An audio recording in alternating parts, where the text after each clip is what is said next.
Good evening, ladies and gentlemen. Welcome to the Schools to Industry Pipeline Solution, where we're going to be speaking to service providers who are culturally competent for our children. We're going to be going across various areas that provide solutions for our children. And what we are set up to do now is take over from a system which was designed for our children not to prosper. Fortunately, government is now ready to speak with us based on world events, as unfortunate as they are, but it's made our voice more relevant than ever. And it is a very sad thing. And I knew the minute I saw the video that this would be the straw that broke the camel's back. And unfortunately for George Floyd's life being sacrificed, we are now here having a serious conversation around race and ethnicity and the African question as the descendants of Africans who were kidnapped in the transatlantic slave trade. Well, here we are. So I'm going to introduce my guests and let them tell you a little about what they do. How do you fit into the schools to industry pipeline? So first, we're going to hear from our brother, Julian Hall from Ultra Kids, which is an entrepreneurial Agyeman training. Julian. How are you, Dean? Thanks for having me. Fantastic. Every day. Good to be in the same room with such a good company. But I mean, as you say, it's a shame that we've been doing this work for so long, but it takes a tragic event to dial up the immediacy of the response from government, from schools, both at a local and a national level. But here we are, and we take these circumstances and use them for the betterment of our community. And in the work that I do with Ultra Education, in teaching entrepreneurship to kids, our lane is young people. Our lane is using entrepreneurship as a way to increase the life chances and the value of their lives. I mean, I was in a meeting just recently where I had a counsellor who, under normal circumstances, and, there was a spirit of goodwill behind it. And they said that their ambition for young people is to earn £40,000 to £50,000 a year. And when I heard that, I laughed because yesterday on Facebook, somebody said, well, that's what we should be earning each month. And I guess, if you're working within a system where that's a lot of money, then I get it. But that's not my ambition for our young people. And interestingly enough, and it's something that I try and talk about as much as possible, because whenever we think about business and entrepreneurship, or in fact, if we think about sports, business and entrepreneurship, entertainment, the legal profession, whatever it is, there's always usually a Eurocentric archetype which is attached to those things. So if you think about business and entrepreneurship, most people will think of Bill Gates, Mark Zuckerberg, Jeff Bezos, Warren Buffett, when actually the richest, most successful businessman in the world was Mansa Musa. And nobody but ourselves is going to reinforce that narrative. So when our kids are thinking about being businessmen and being entrepreneurs, for me, we need to hold up that archetype, and the archetype of whether it's the Jay-Z's, the P. Diddy's, and the many business people and entrepreneurs that exist in the UK, yourself, Dean, Nana, and some of the other amazing business people that we have in the UK, because otherwise, it's difficult for them to buy into that example of entrepreneurship outside of being on road. Right. So we need to keep reinforcing that narrative, because otherwise, if they're in school and they're told about business and entrepreneurship and the teachers can't give them a reference that looks like them, then emotionally it's difficult for them to embed that narrative. And then what happens is when they go out into the world, if they go out into the city of London to try and do business, it's very difficult for them to see faces like their own. And then what happens is, even if they are confident enough to be in those scenarios, they feel that they need to leave their identity at the door. And I said to a young man recently who's got a YouTube channel, an Instagram channel, his name's Joshua, I've forgotten his last name now, but he said, what advice would I give to young entrepreneurs who are kind of in their late teens, early 20s? And I said that this idea of cultural capital that you'll hear big corporate talk about. I said, you guys have that in shed loads, because when corporates are trying to connect with, you know, the urban demographic or with whatever's cool or with whatever's coming, they will parachute in and have conversations with you guys and then parachute out and then try and interpret that in their own ways. And I'm saying to these guys, well, look, you are the source of what the future holds, right? And there is a capital in that. There's a huge capital in you just remaining who you are, not editing it, not apologizing for it, and not leaving it at the door. And so for me, there's a flavor of entrepreneurship which causes me to wear a hoodie and a Superman logo, and I'm in camo, right? Because this is the kind of, because this is just who I want to be, right? I spent a long time when I was in corporates in suits and ties, and you look better in a suit than I do, Dean, so I leave that to you. But I think the point is that many of these things can be expressed in different ways, and young people need to be able to see that, right? They need to be able to see that they can still be themselves and express their hopes and their dreams, not based on a 40 or 50K ceiling, but actually 6 figures and 7 figures, right? And then thinking about what individuals like Akon are doing, which is countrywide, right? So we need to start, and the only vehicle that allows us to do that is business and entrepreneurship. So that's why I'm such a huge evangelist of it. And it's the reason why we start at such a young age. So we start teaching kids at 7 years old. In fact, my wife was on a Zoom call with a grandmother who wanted to put her 6-year-old grandchild, her 6-year-old grandson, because she said he needs to start learning these things now. And, you know, a child can learn a musical instrument, they can learn a whole bunch of languages by the time they're 5 or 6 years old. Why not entrepreneurship? Why not critical thinking, problem solving, resilience, leadership, teamwork, coming up with great ideas, marketing, all of these things they can learn from a very young age, because we are throwing products at them, we're throwing services at them, adverts are being pumped at them all the time. They are consumers by the time they can walk. So we're happy for them to be consumers, but what we need to do is pull the curtain and show them the other side of that business model and how they can understand it, so that when they do get to an age where they can exercise that, they are not the 9 out of 10 entrepreneurs that fail. And this is the other reason why I want to do this work, because the fact that there's such a high failure rate in entrepreneurship, in my mind, is because the topic isn't introduced early enough. And so therefore, you know, it's a little bit like saying, we're going to start teaching you maths at 18 years old. Like, how are you going to get your head around it? So I think the reason why this hasn't been done before is because entrepreneurship hasn't always been tied to a way in which to help young people who are, I hate using the term disadvantaged, but for the purpose of this forum, most people understand that term. It's not really been applied in that way in its purest form. And that's often because entrepreneurs that have the ability to do that aren't either from our community, or they become disconnected from our community. So they don't care. They just they're okay. They're doing their thing. They're looking after their family and whatever it might be. And that's all good. But, you know, I was born and bred in Brent. I still live in Brent, and I saw, and I'm still very closely connected to a lot of the issues that happen with young people on road. And I also saw their ambition to be multi-millionaires in their younger years, right? And I also, which we all see, the skill sets that they exercise. I mean, I spoke at London Probation a few years ago, and there was a police officer who was talking about one of their initiatives. I can't remember what it was called, but one of their initiatives to come and you might want to remind me. It was about kind of, you know, drug raids and things like that. And it was something watch. But anyway, he made a point saying that in the last year, they've seized over £1 million worth of product and cash from gangs just in South London, right?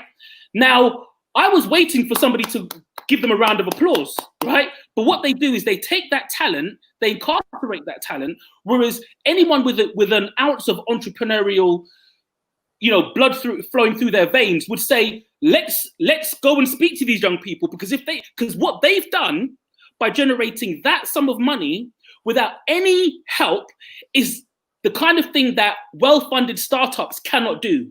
You have startups, you have companies who receive millions of pounds, right?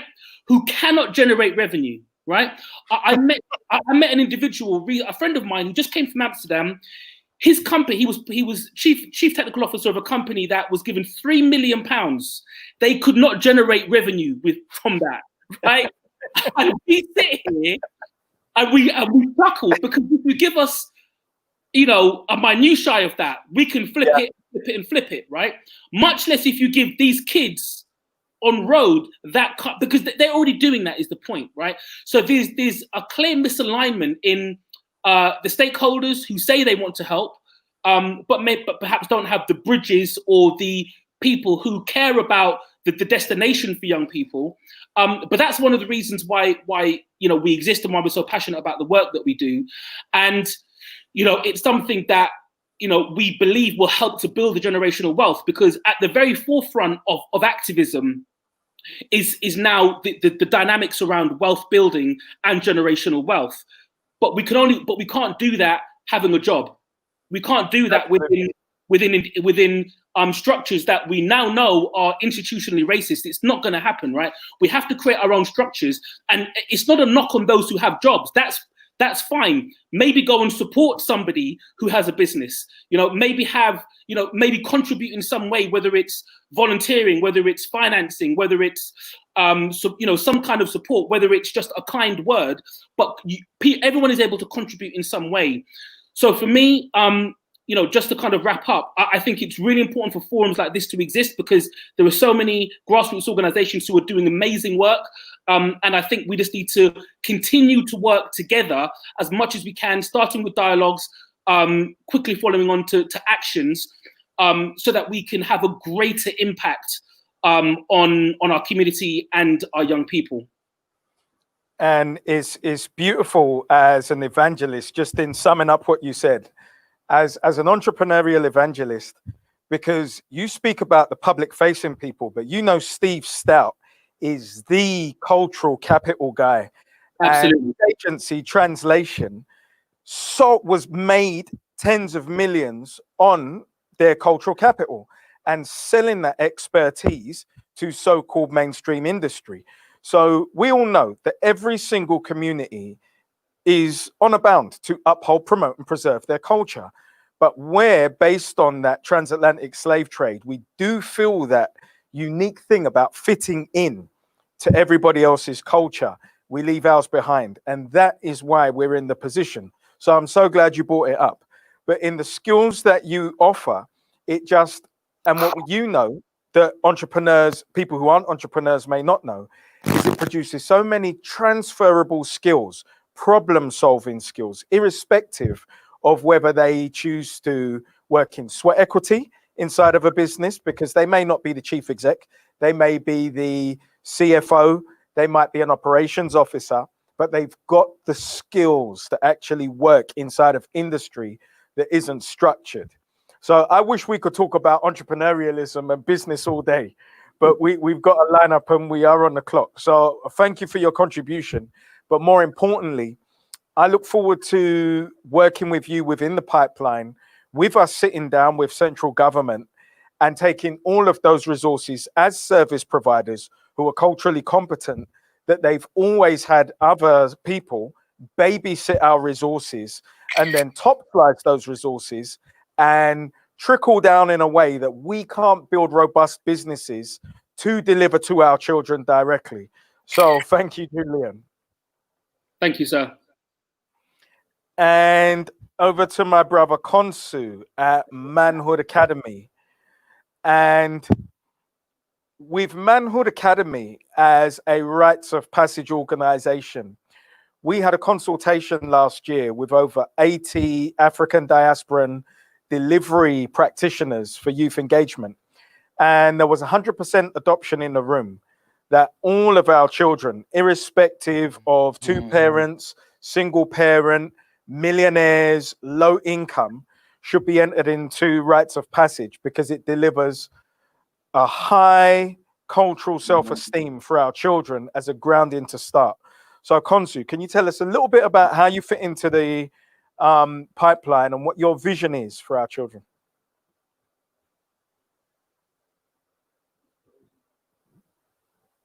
Yes, sir. Well, our specialist field at Manhood Academy is right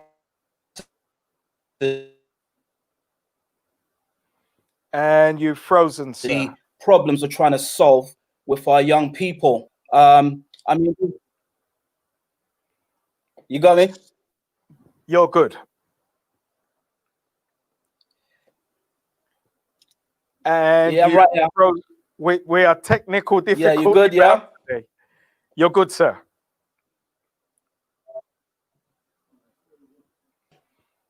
And you're frozen again. Okay, so I'll tell you what we'll do. If you reset, it's our whilst special you're resetting, we'll move on to Nana and we'll move on to Claudine from taking positive steps, and we'll come right back to you. So if you reset and sign back in, thank you, brother. And Claudine from taking positive steps. If you can tell us what you do in terms of student advocacy. Hi, okay, so my name's Claudine Duberry, CEO of an organisation called Taking Positive Steps Foundation. What we do, we are based in Haringey presently. We also have working sites in Lewisham, Hackney, and out in Birmingham. We have an advocacy program that works with parents. We basically challenge the school to prison pipeline. So it's actually really good because right now I'm teaming up with an industry who's doing school to industry pipeline. But as we know at the moment, we've got a big challenge in the school to prison pipeline because so many of our children and young people are excluded from school, and being excluded from school means that they often end up being groomed. They often end up being pressured by their peers. They often end up in trap houses. And that's where it becomes the school to prison pipeline. Presently in the UK, we've got over 9,000 children between the ages of 4 and 15 who are excluded from school. So really and truly, that's what we do. Now, people say, okay, well, you're challenging the school to prison pipeline. You're advocating on behalf of children and young people. But how much power do you have? We as parents have a lot of power, and that's what Taking Positive Steps are trying to do. We are trying to educate parents to the amount of power that they have, because this government, this society would allow us to believe that as parents, we don't have any power when it comes to our children's education. Yeah. So, but we must also acknowledge that as parents, we disempower ourselves. And the reason I say we disempower ourselves is because if we take when a child goes to secondary school, because that's normally where our biggest problem begins, it's that transfer from year 6 to year 7.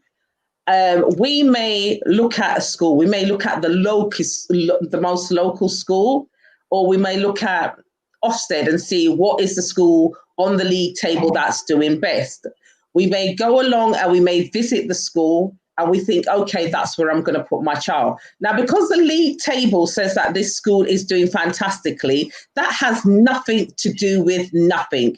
And anybody that trusts the words of Ofsted, come talk to me. Ofsted is a government operated process. It has nothing to do with anything. What you really need to do is you need to go and see the students who are in the school. You need to go and talk to the parents of the children who are going through the school, and you need to get feedback. Now, parents will say, yeah, but I went to the parents' evenings and I went to the open days and I saw what was going on. That has nothing to do with anything. So this is what I'm saying.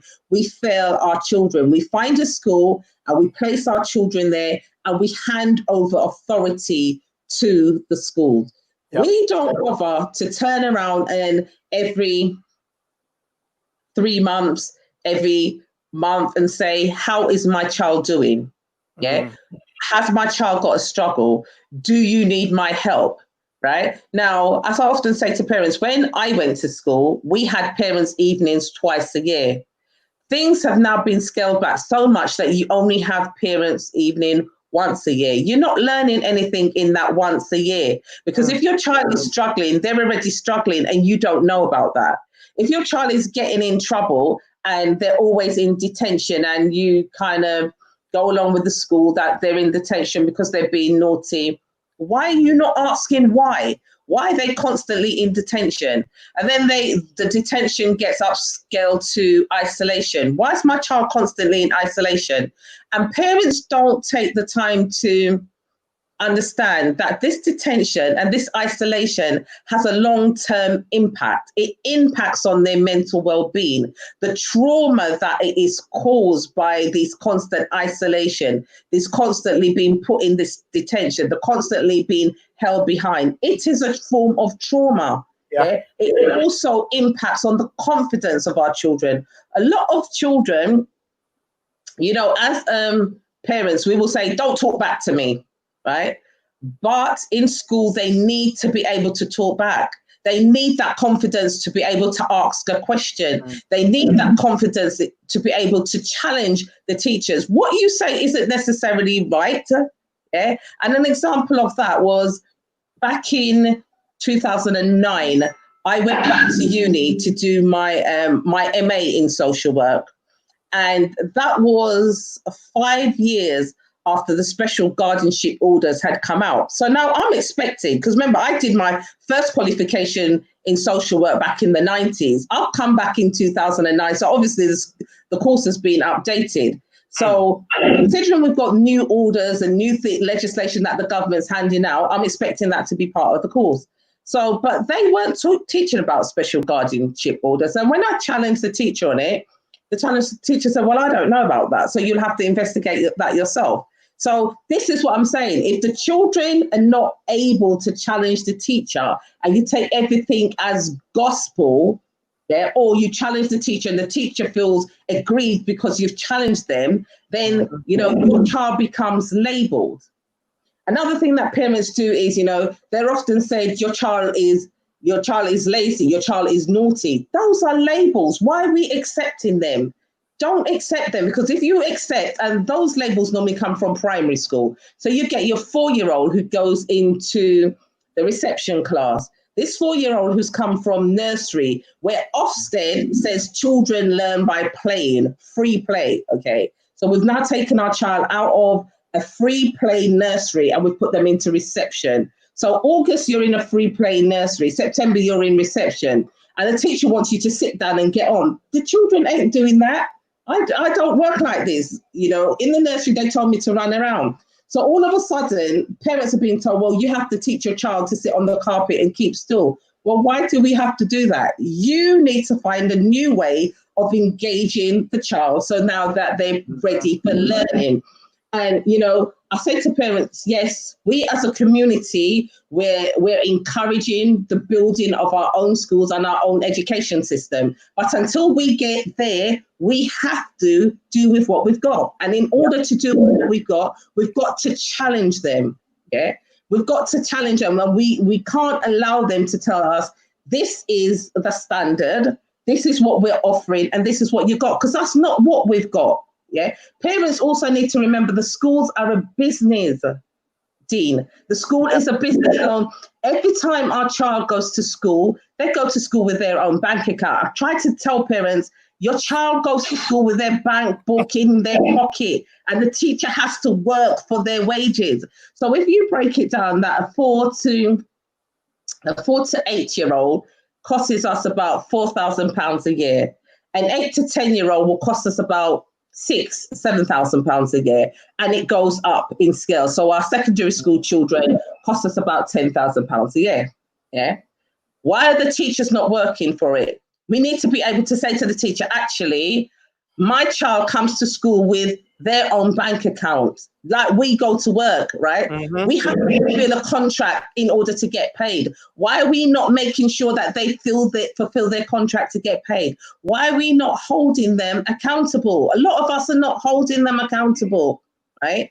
And what we also don't realize is that if a child is excluded from mainstream education and they're put into an alternative education, nobody don't tell you that this alternative education is then going to cost the taxpayer a lot more money, because an alternative education provision costs anything between £16,000 and £25,000 for one individual per year.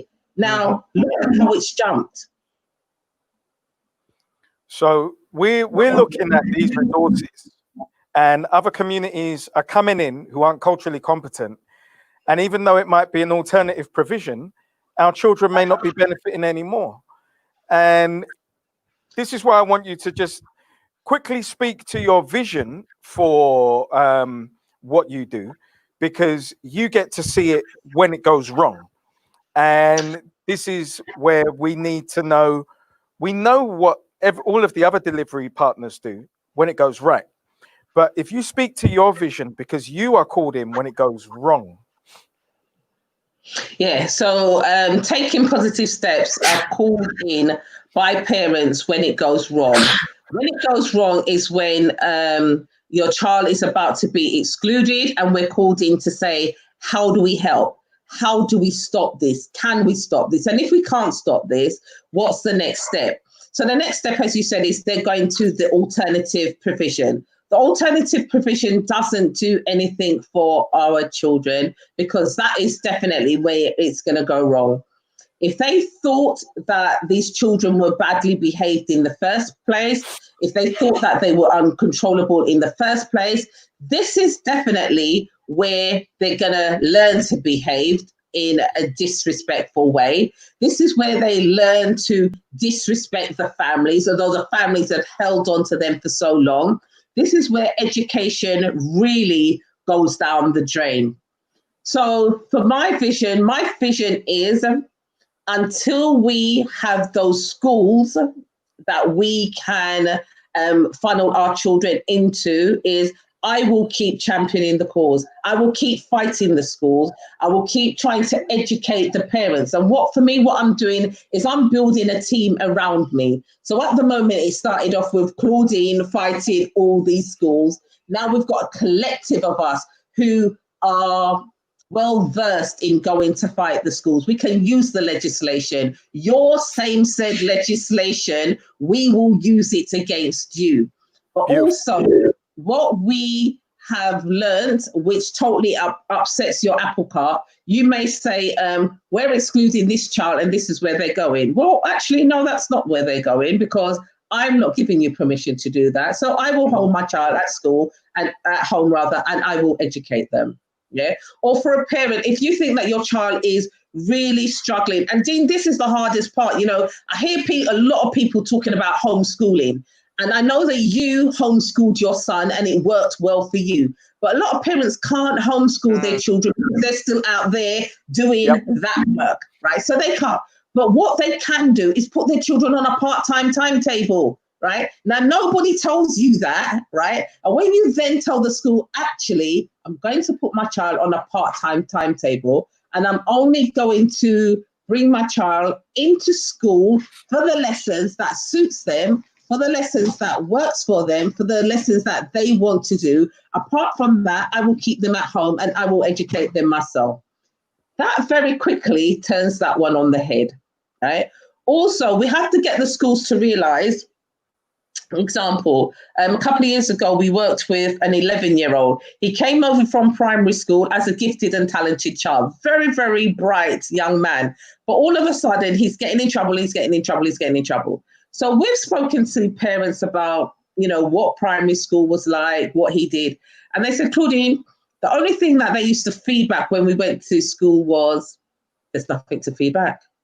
He's doing it. He's meeting the targets, but he's a bit of a daydreamer. He wanders off in his head. He will be all over the place. But when you bring him back, he knows exactly what you were talking about. Well, he's taken this behavior into secondary school, and they've found that a challenge. He's kind of distant. He's wandered off in his head out of the classroom. So when the teacher's inviting him to come back, I can tell you what I say, but in the meantime, I'm looking out the window and I'm not really here. And they found that very dismissive and very rude. So we've challenged them now to do a couple of assessments with him. And what has happened was they've said that this child, the way he processes information cognitively is very different to a lot of children, 11, 12. Yeah. Okay, so what we've now invited parents to do, and I'll tell you why I've done this. I've said to them, okay, go along to your GP and get your GP to make a CAMHS referral. go along and see CAMS and see what CAMS has said.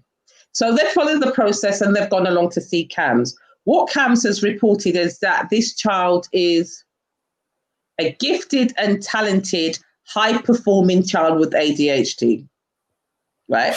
So that then means that because he's gifted and talented, he can, and he's high-performing. Yeah, he wanders off in his head, but bring him back, and he hasn't missed the thing that you've said. He's just not engaging with you, right? Now, people will say, well, CAMS does nothing for us. Sometimes we need to get a CAMS referral or report to be able to move it down. So what we've done, this 11-year-old is now 15, and we're still very much in contact with him. But what that has forced the school to do is to put things in place for him. So the teachers can no longer put him in isolation, because CAMS actually that does nothing for him, right? Because his brain doesn't process what you're doing, and it's not going to stop what he's doing. Right. So that one went out the window. You can no longer put this little man in isolation. You can also no longer put him in detention. You give him homework, and sometimes he does it. He will do the subjects that he's very happy with, and other times he doesn't. Right. OK, so now you're going to get him extra tuition to help him do his homework. Right. He's also now fallen into the bracket of those children who have an extra pupil premium, which means parents have now got extra support for him. But unless you have that knowledge and understanding, you're never going to know this, and they're going to bully you. And furthermore, schools are not going to tell you that this is what you can do, and this is how you can support your child. So we're busy building a team around our children where we're not going to stop challenging these schools. We're not going to stop challenging these teachers, because we know also a lot of our children are bored, and also, you know, a lot of them don't want to do the lessons that you're teaching them. So they will take out the cream of the crop, those ones that they may be good at, or those ones where they see that they've got a future at, or they may want to go into that industry, and everything else. But I'm saying to parents, actually, stop badgering them to do this, because marks are about the school. They're about the school's outcomes. Right? They're about the school's league table. It's about the schools getting the best children. That's why they push your children to make sure that they get the best exam marks. We don't care. What we want our children to do is do the best that you can do at the subjects that benefit you. Apart from that, leave the rest behind. Yeah, thank you. And one of the things you said is about being culturally competent. And that leads us perfectly into our brother KHONSU at Manhood Academy. So thank you, Claudine. Continue to do what you're doing, and we look forward to you plugging in and being a safety net for our children. Definitely. Thank you. Thank you. So we're going to go back to our brother KHONSU, who had technical difficulties earlier. And he's going to tell us not only what Manhood Academy do, but also talk a little bit about the curriculum that they have. And just because we're on a clock, if we can keep it down to 5 minutes. And again, KHONSU is a brother I could speak with all day, but we do have these limitations. Okay. How do you fit in, and what is your vision, brother? Well, at Manhood Academy, our specialist field is rites of passage, which is coming of age from boyhood to manhood. And we deem it the missing link in terms of the solutions with our young people. In indigenous cultures globally, whether it's in ancient China, ancient India, ancient Africa, even ancient Europe, rites of passage was a prerequisite from boyhood to manhood and girlhood to womanhood. So at the moment with our young people are, a lot of them are warrior class. They are warriors in nature. And there's a statistic that says that testosterone in your average teenage boy of 13 to 19 rises by 800% in adolescence, 800%. If that energy is not channeled, as the old African proverb goes, our young people will burn down the village. So that energy has to be channeled. And if not channeled, we're seeing what's happening right now. Our young people, not all of our young people, but some of our young people will implode on each other in order to exhaust their testosterone. So rites of passage in all cultures, and we can take an ideal model of rites of passage, and that is in the Jewish community. Now in Israel, once you reach a certain age in your teenage years, for 2 years, you have to serve in the Israeli military, which is in essence rites of passage. But other cultures do not have the soul and spiritual aspect that we have in indigenous Africa. So you will serve your country, and in doing so, 2 years separated from your family, you will come back as a man. Also, the spiritual aspect and the model in the Jewish community is you also have a Jewish bar mitzvah. That's the spiritual aspect. All right, which raises you to be responsible in the community. All right, those things are missing in our culture. They were there back in the ancient days, and they were a standard practice. In the African village, it was a standard practice. Let's take boys, for a boy to be taken away for a while by the wise elder men and built up and be taught what it is to be a man. All right, that's the missing link in our view in Manhood Academy of what our young people need. If in an ideal world, projects of rites of passage will be spread right across the UK. All right, you have models of it over here in terms of the Prince's Trust, where young people go through a process and it's character building, but the spiritual and cultural aspect is missing. So that's what we do at Manhood Academy with our young people, and we just think it's just essential that we address doing things differently. And and at this stage and juncture in our history, it's about us systemizing that. And that's the whole point of the pipeline. As we know, you've got multiple branches, and this is a London organization that can be national. And there are colleagues that you work with, such as WYLA and Origin, who collaboratively provide that service and are quite capable of doing it nationally. And also contributing to our educational curriculum as well. So just tell us a little bit about the curriculum as you sum up. Okay, well, at Manhood Academy, say, for example, in school, you got maths, English, science, geography, art.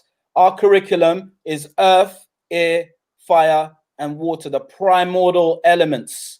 So what's missing, say, for example, in the school curriculum is speaking to the soul. So in essence, if we was to put in a sentence, we speak to the soul of our young people culturally. And for example, let's go through the curriculum in like a bite-sized version. The earth element is to do with grounding. The earth element addresses the question, who am I?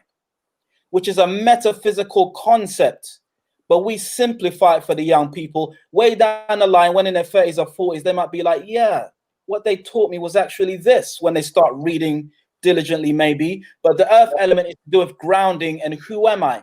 Am I this stereotype that's being force-fed down my throat by media and music, etc.? Or do I have an alternate? Julian Hall was talking about entrepreneurships. We're talking about, yeah, man, you can spin money legally. All right, that's where the skills of Julian Hall comes in. Our fire element deals with passion and anger. It's our most popular module, and we go real deep. One of the most important things we do is every boy has to write a letter to their father, because the father is the primordial model of a boy's manhood, whether the father is deceased in the boy's life or he's never met his father before. He will have the genetics and sometimes the nature of his father. So all of our boys go through a healing process a lot of the time where they write to their father, I've never met you, where are you? Or it could be, I love you, Dad, you do phenomenal things with me. But it's a healing, that's the fire element. We also address passion and anger. You know, how do you regulate yourself? You can be angry without being violent, without shouting. You could be angry with effective communication, getting your point across. So we teach them the social skills they'll need to navigate the system that they're going to be filtered into after school, college, and university. The other aspect of the fire element is passion. What are you passionate about? What do you want to become in the future? What is your future vision? The air element is to do with spirituality, mindfulness, and meditation. So we go through 101 meditation just so that our young people have skills in the future to regulate themselves and to keep themselves in a state of well-being. And the ear element is to do with entrepreneurship, and you know how we encourage, yeah, get your qualifications, go to university, college, etc., but also consider having a business. All members of the Manhood Academy have a business as well. Some of us work in mainstream education. I work in an SEMH school, high school, but I have a couple businesses. I've got a book, Sacred Man, which is a rites of passage book, amongst other things, lecturing around the country. So we say exercise the principles of entrepreneurship, as well as if you choose to have a 9-to-5 job. So that's the basic elements of Manhood Academy, and it's rites of passage in essence. And it's urban rites of passage. Why do we say that? We use that term urban, but we live in an urban environment. We no longer have to go to the forest or jungle with our young people like indigenous Africa, all right? But we do live in an urban concrete jungle, an urban concrete jungle. So we train our young people in the skills they will need to survive and thrive in the urban concrete jungle that we all live in. Beautiful. And, you know, the most important part is that culturally competent delivery. And that brings us to, and thank you for that, KHONSU. That brings us to my brother, Sace, bless. who is from Mentivity and delivers mentoring in schools, which is something which is very important for our young people to be able to relate to successful people in our community who they can visually see look like them and understand that there's a pathway into industries and areas of life that they might not even have had a concept of.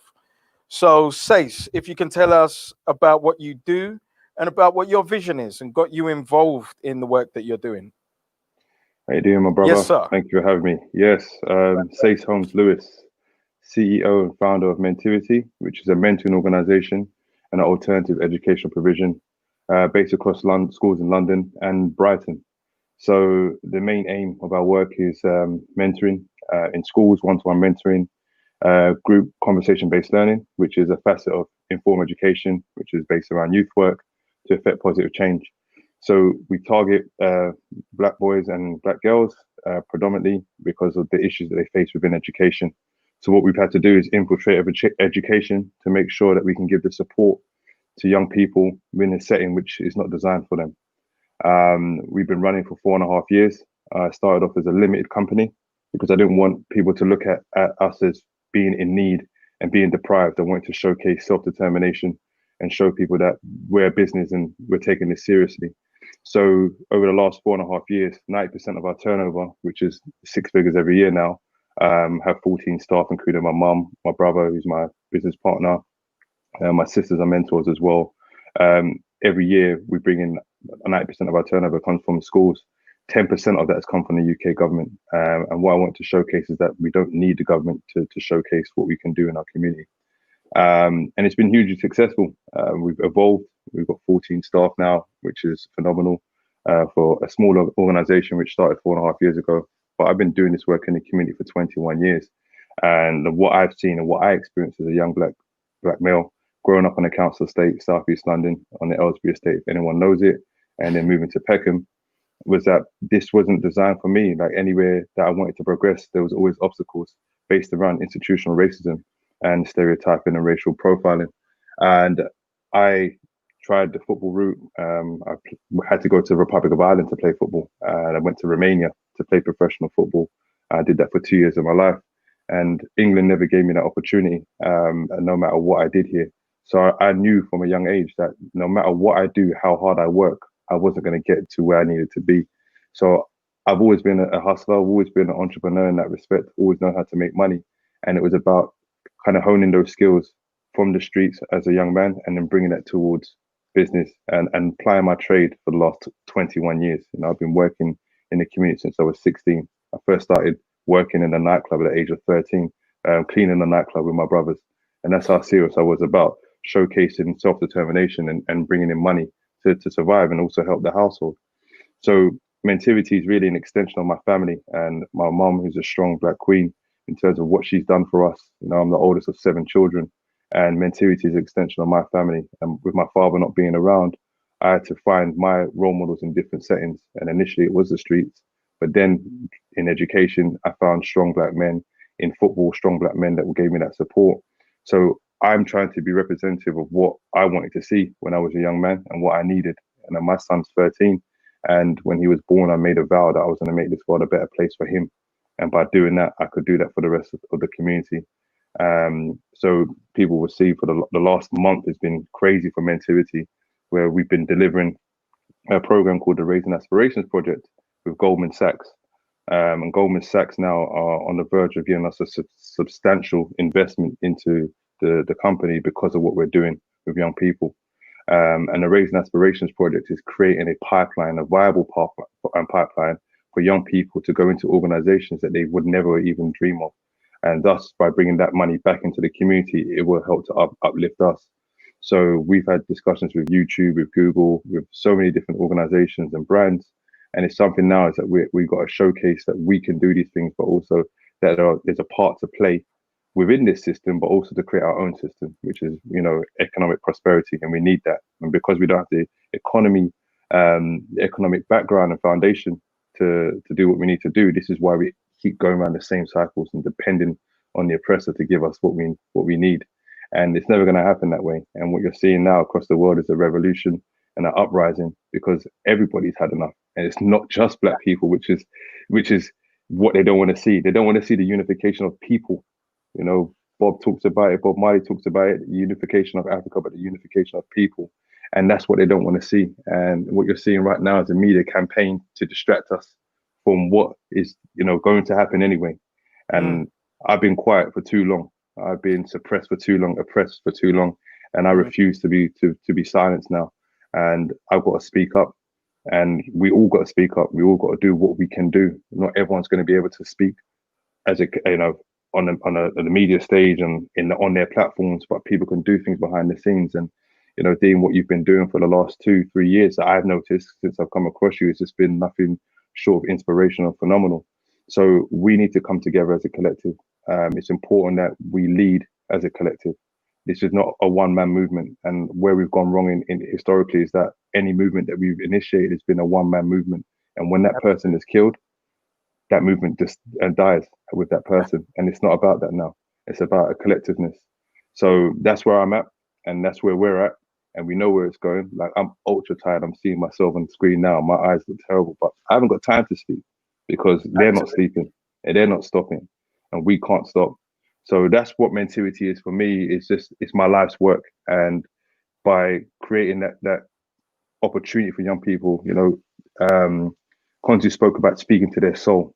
This is what we do with Mentivity, speaking to their soul and stirring that soul and get them to understand how powerful they are, how amazing we are, despite being oppressed, that we create so much. Look at Black British culture now. Like, this is at the forefront on the world stage. In Hollywood, they want us. Music, they want us. They want everything to do with us. So the thing is now is that we have to cut off the oxygen supply to their survival, which is us. So once we do this, they thrive off our attention, and that's what the issue is. And when I say they, I say white people that don't want us to flourish. There are white people out there that do want us to flourish and that do have a voice and do understand that what is going on is wrong. So we can't say that, we have allies. We know that. And someone just said sleep is the cousin of death. Yeah, Nas is my favorite rapper. So, I look at this, and my philosophy has always been, that of Malcolm. And when I first read his autobiography, that was something which stirred something within me, which allowed me then to flourish to become a professional football player at the age of 19. And after focusing for 5 years, it took me 5 years to make it from 14 to 19. And that's the kind of self-determination that I have. And now that this work has been bestowed upon me by the Most High, I've got to do this. And I'm not scared anymore. I'm not fearful. And I don't want our young people to be fearful, because this is why it's about, now they're saying I sound like his twin, but we've got to push. We've got to push now. And right now, what we're seeing is an emotional purging of the years of oppression. It's coming out. The energy is right. And we just need to strategize. And this is why I'm totally with you. I stand side by side with you and everybody that's here and that wants us to flourish and progress, because too long we had too many egos, too many people extracting money from our community for their own selfish means.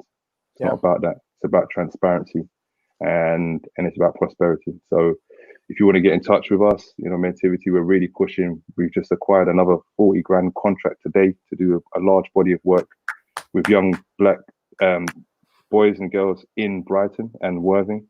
We're on the verge of going to the next stratosphere, and that's what it's about right now, and showcasing that our product and what we do and our passion is going to shine through any oppression and anything that you're going to try and put in our way. And that's how I've always been. That's always been my mindset. And it's all about education. It comes up to education and inspiring our young people, because what we're going to do over the coming years is going to be unprecedented. No one's going to even believe that this whole system is crumbling, and we're going to turn it upside down. So I'm ready to be part of that movement. I always knew there's going to be a revolution in my lifetime. I always knew I was going to be part of that. The Most High has guided me through every experience that I've encountered. I nearly died twice at the age of 23. It wasn't my time, and I understand what path I'm on. So everyone's got to understand the path that you're on. And if you're viewing this now, you got to spread this message. But it's all about strategy. We fall short without strategy, and that's what the problem is. And once we have the strategy with the collectiveness and the collective spirit, that's it. Thank you, Sace. And so much of what you say will resonate with the men, because we come from a very similar background. My story, other than playing football and traveling, is verbatim, and even down to Malcolm X being that inspiration, which I think should be universal in our curriculum. But what we're seeing is that there's a spiritual alignment of those of a similar ilk who have not only had enough, but what we're seeing on this panel is not necessarily operational leadership, but visionary leadership. And this is just a fragment of who we are across the country. So we're seeing visionary leadership who are building our entities that are modular and scalable for national delivery.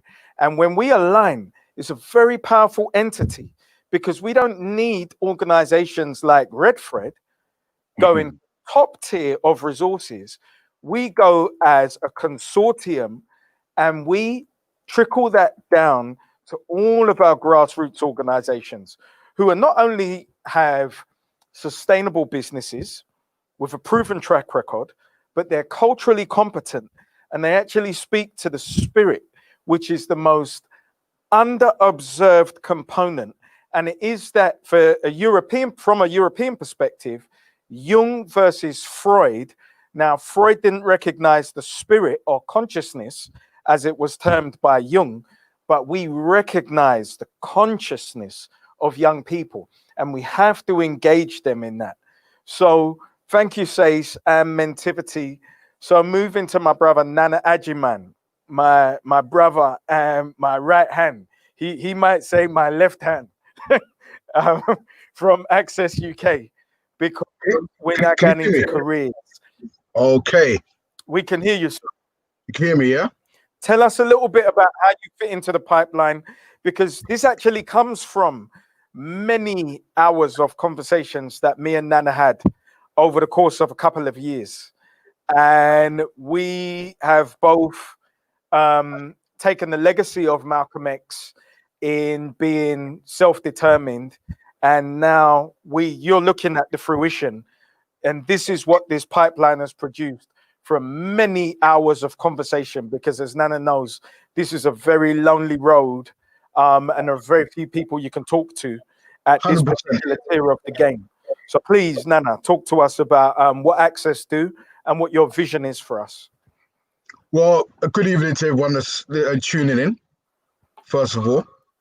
Big up to everybody that's spoken so far, very inspirational.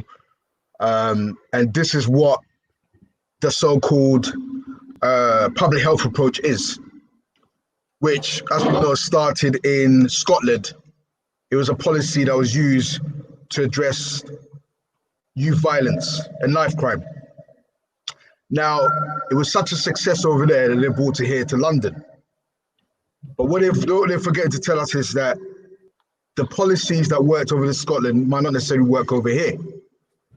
We live in a so-called multicultural society where half of the population of London is meant to be so-called BAME, Black and Ethnic Minority Ethnic. Okay, so we've got a high population of young and old Black people that live in London. But what's missing from that public health approach is a cultural competency. In other words, the relatability to people that look like us.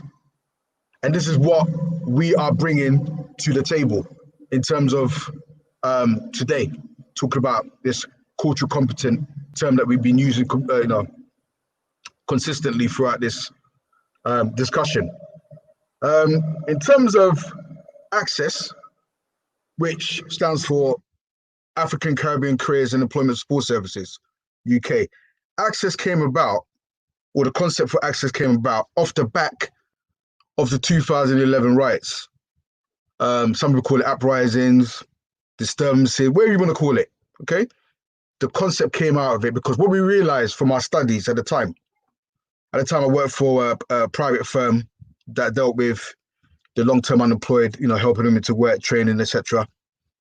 And I was commissioned to do some work on the causes of the riots. And when I found this data at the time, data that said, for example, 1 in 2 of our young people were unemployed.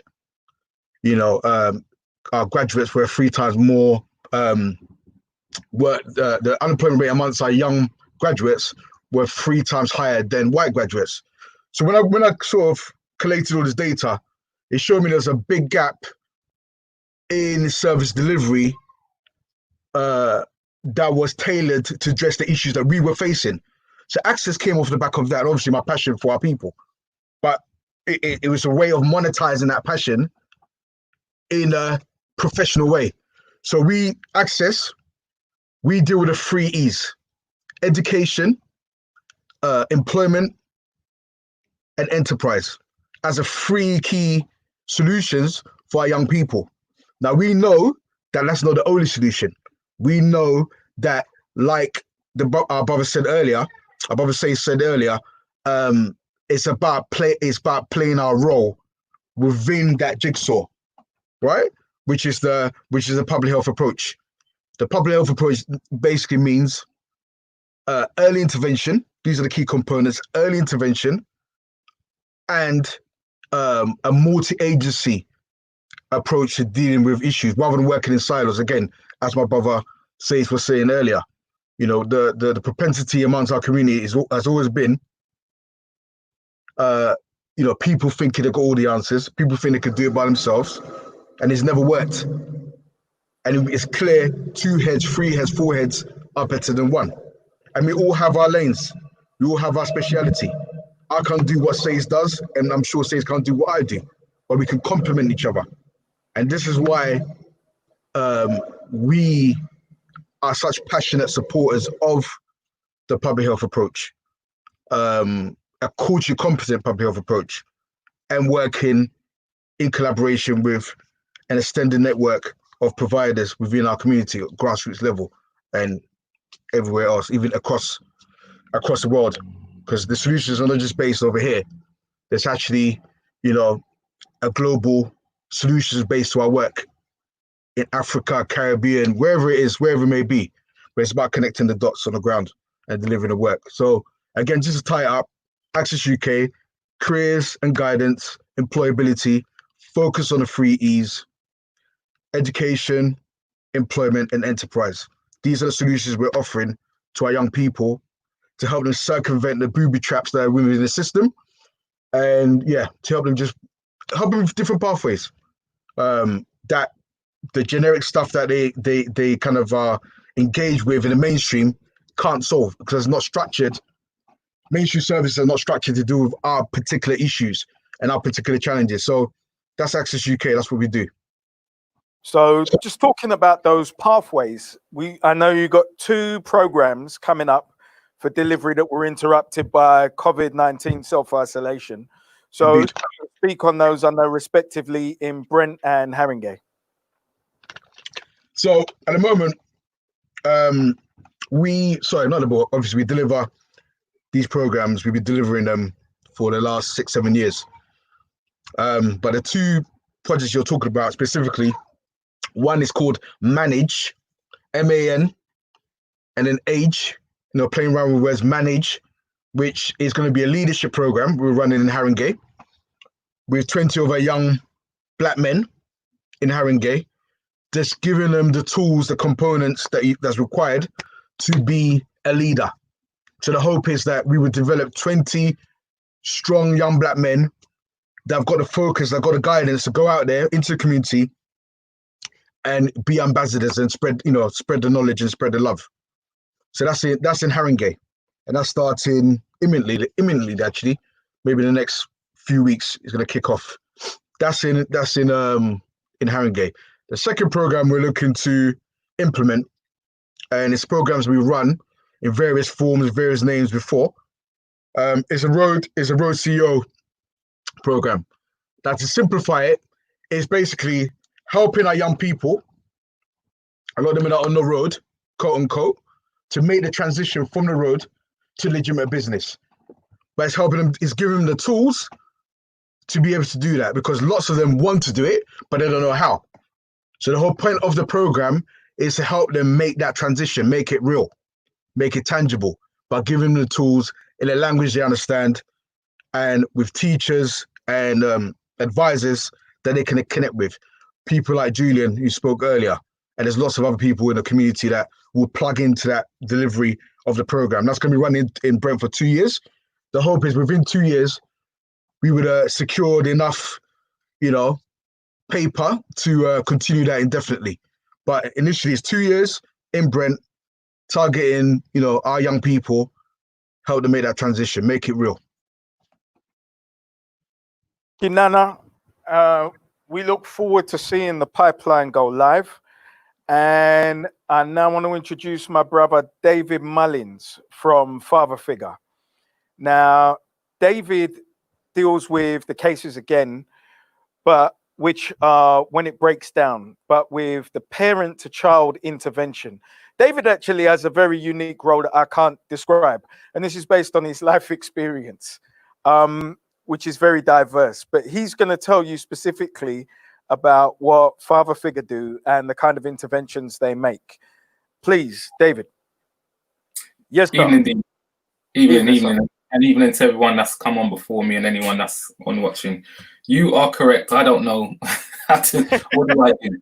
I hate when people actually ask me that question, because it sparks up a conversation that's going to go on for a few minutes. But to be succinct, Father Figure is something that launched back in 2011. Next week, actually, we'll celebrate 9 years. It was born out of frustration of austerity and services being cut. The few services that have ever been actually introduced specifically for fathers, which happened in children's centres when Sure Start started by the Labour government. I think it was Tony Blair. And I was what they called a father's worker. Didn't know what the hell that was when they first spoke to me about it. In fact, I even said when it was kind of punted to me, I was like, no, I don't know what you're talking about. Anyway, worked for a charity and learned a new skill. I would say I learned a new skill. A lot of it was quite actually natural in terms of the way I was brought up and what I was able to bring to the table.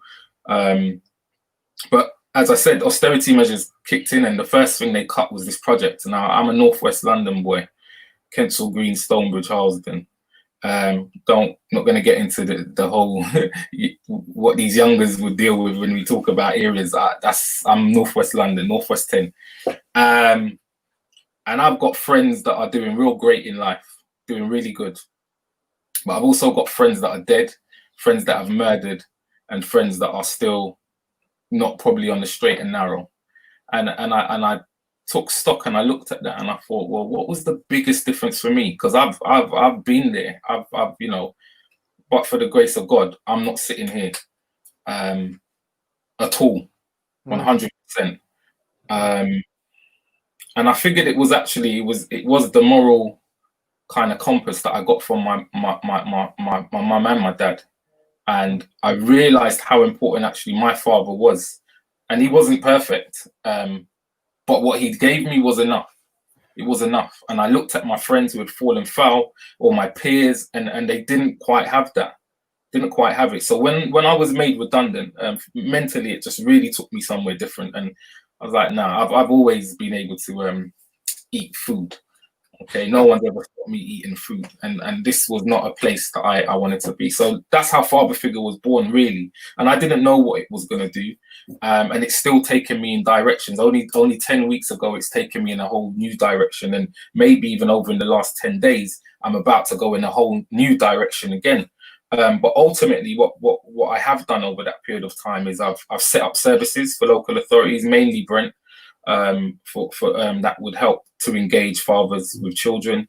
I still to date in Brent provide a commission service where I work one-to-one with men who have been who have got involved with children and family services, so to speak. And you know, Nana just spoke about that cultural competence. I think a lot of my success really does come down to the fact that I'm culturally competent. I can work with anyone. And especially someone who looks like me, who doesn't feel that these services understand him or want to really even help him, just think that they're there to set him up. And that has played a major, half my success is that I'm a black man. And I've been saying for years, there's no, for me anyway, for the first time in my life, for a few years now, in the work I do, I'm at a major advantage being a black man. And so are we all. We just don't often realize it. I always say to young people, like, you know, you could put me anywhere in this country, from somewhere where I would need to be suit and tied up, you know, with nobody in the room with my complexion. I'll be fine. I can handle it. I can manage that. I'm good.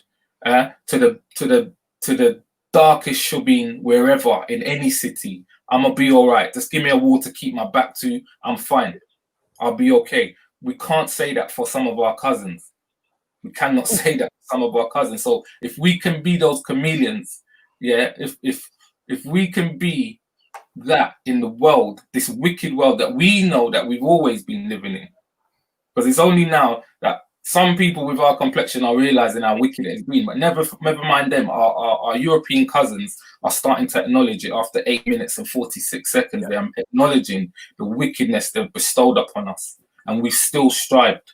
We've still been able to get through. So if we can do that under those circumstances, God knows what the future holds for us. So some of my work as well is helping men who have been denied contact with children, to help them to regain contact. And look, I must say it's a very it's a challenging piece of work, because I work with men who have used domestic violence and abuse. And what I do understand and I do know is that some men can use that process to be further abusive. So my experience that I have in my field, which is about 14 years now, helps me to navigate that. And I can't tell you I've always 100% got it right. I try my best to, but what I will tell you is that for any work I do, children are my clients. Yes, I help men. Yes, I specialize in helping men. I can work with any parent. Some social workers more recently have been asking me to take on some of their clients, which are actually not men.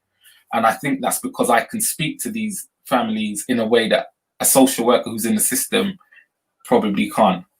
And so, what do? I do all of those things. More recently, we've launched, since COVID, something called Men Talking, the acronym being Men, Mental, Talking, and King. Men Talking. We are now having 30 to 50. Last week we had 50 men on a call discussing various issues that are specific to us. And what I'm realizing is that, and I say us, the space hasn't been advertised as a space for black men, but that's who have come to the space, and anyone is welcome. I'll say this publicly. If you go to the website, there's actually a page called Men Talking and Black Men Talking.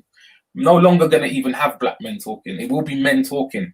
Everybody's welcome in that space. If you're not comfortable in that space, so be it. I've lived in European space all my life. I've got on trains where I'm the only black man. I've gone in rooms where I'm the only black man, and I've had to make it happen. So anyone's welcome. If you're not comfortable, welcome to my life and my world that I've lived in for a long time. So in terms of what we have here, I am looking forward to working with many people. One of the challenges I've always found is that, you know, a lot of the funding that is out there, it's always for young people, it's for children. And I'm always like, hold on, like, you've got to start with the parents, okay? But that's just not where they tend to focus. Yeah. So for me, it is great to be able to maybe to collaborate with all the other services in here, and also as part of this package to try and impart some of my knowledge through training other professionals and people who maybe want to get into the field. I'm no master trainer in terms of, you know, I've got no necessary top skills in being able to train people, but I do know I have an ability to engage with people, be they men or not.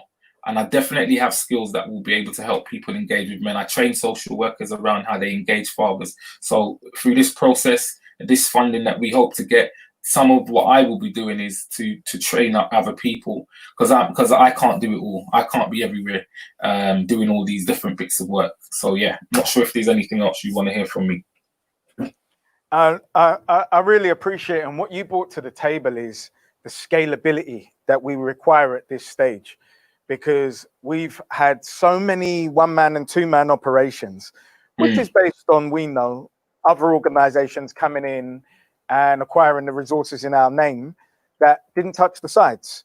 Yeah. And then our community is pointed at as, well, you've had the money, but you haven't moved forward. When it didn't touch the sides, because we know that nepotism and the old boys network is the game. Well, this is actually the culturally competent network that is required. So we are no longer leaving our people behind. And you know that in building out a female counterpart, to have male and female facilitators out there doing exactly what you're doing in all of the boroughs where we find ourselves, exactly how powerful that intervention is. Yeah.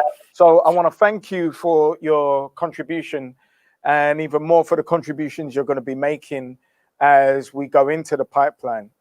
So in summary, what we are now looking at is a schools to industry pipeline, which is us, where we are all tapped into a CRM tool that we are communicating frequently, professionally, where we share all of our resources, all of our policies and procedures. We can identify delivery partners for consortium-based projects, but we're creating a catch net for our young people where there is no ability for them to fall through the gaps, whether that is advocating for them in the current school system, whether that is delivering mentors to that school system, whether it is the rites of passage and giving them those skills just to negotiate the environment that we're in now, and have found ourselves for the past 70 years since we landed from the Windrush generation. So I'm now talking to delivery partners and funders.